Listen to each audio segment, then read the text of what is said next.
Kalau yang di sana tak dengar, boleh datang ke sini lah, dekat sini, meramaikan suasana di sini lah. Ya, tak ada pasangan, insyaAllah.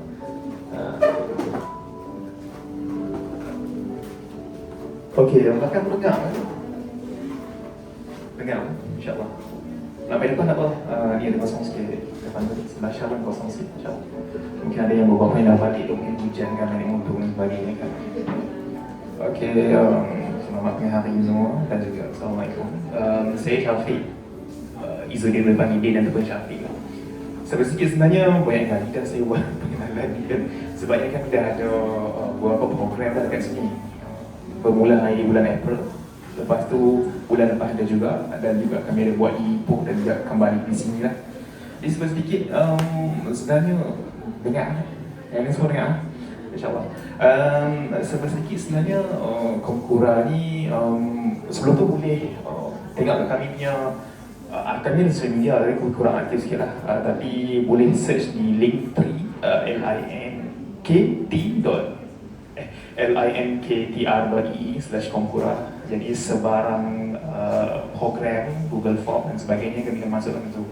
Jadi mudah sikit lah, ada juga Facebook, Instagram, Threads, YouTube dan sebagainya. Buat masa sekarang kami fokus di Facebook, sebabnya Facebook ni banyak penulis. Jadi kami sebenarnya Komkura ni buku utara, kami meraihkan seni dan juga literasi lah, juga seni literasi, dan juga sebenarnya bukan sekadar buku tapi pada masa yang sama kami meraihkan juga penulisan, bukan sekadar buku, dan juga meraihkan penulisan, dan pada masa yang sama meraihkan ilmu juga. Jadi asalnya sebenarnya program-program sebegini kami nak buat ni untuk berkumpul je, macam sebulan sekali dia sampai kumpul kawan-kawan yang suka cintakan ilmu, sukakan buku, main untuk bersembang berkenaan dengan buku dan sebagainya. Jadi sedikit ini salah satu perkara cara untuk kami berkumpul lah. Dan juga jadi sebenarnya untuk yang ni kami akan cuba untuk buat sebulan sekali lah pada minda. Jadi base Komkura sebenarnya di Betang, dan bermula bulan ni kami ada juga di Alustang. Alustang akan ada kami yang Kilan lah, nama dia Tuan Herman Osman, mungkin tahu dia penulis buku juga, dan juga pada masa yang sama dia ada penerbitan buku sendiri yang dekat Kedah.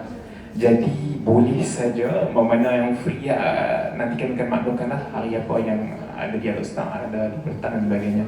Jadi saya tak mahu cerita banyak sebenarnya, saya lebih pada book sharing lah. Sebabnya nanti kita akan ada lebih memahami dan juga sekadar main kat sini, bukan sekadar main baca buku. Pada masa sama kita menghayati makna dalam tu dan juga berkongsi. Yang itu penting sebenarnya, bukan sekadar kita baca, simpan kat diri kita saja, manfaat untuk diri saja. Pada masa sama kita nak memberi. Sebab baik manusia itulah manusia yang memberikan manfaat kepada orang sekitar kan. Jadi sedikit itu harapnya dalam sejam atau 2 jam ni bacaan tu sangat masuk dalam kepala, dan juga pada masa sama dapat kita dipraktikkan pada orang lain juga. Jadi sedikit kita ada pelbagai, sebenarnya general, bukan sekadar fiction, kita ada non-fiction juga, even AJK, jadi kami juga pelbagai novelis, pemuisi, kita juga ahli bakal, ahli sejarawan agak-agak ni artis yang tengah trending di thread sekarang ni, sedang menggunakan kamera di tengah. Okay. Ini semua sedikit, nanti just boleh kalau yang belum ada dalam grup WhatsApp boleh masuk dalam Google Form kami juga sebenarnya. Ada perantaraan Quran, kami akan masuk dalam grup WhatsApp. Tak ada benda, jadi saya boleh pergi terus. Kalau siapa yang nak buat untuk sharing ni, hambaknya nama seminit, 2 minit ke 3 minit, tak ada masalah, boleh macam ni. Jadi wawasan kita dah ada 3 orang sebenarnya menceritakan buku. Jadi selepas tu kalau siapa yang nak cerita sebuku, tak kisah apa-apa, asalkan dia memberikan manfaat kepada orang di sekitarnya lah. Dan sedikit untuk terus untuk berikan manfaat dan juga cerita, bukan sekadar tentang membaca dan juga balik begitu saja. Boleh siapa dulu? Cikgu. InsyaAllah kita akan take up boleh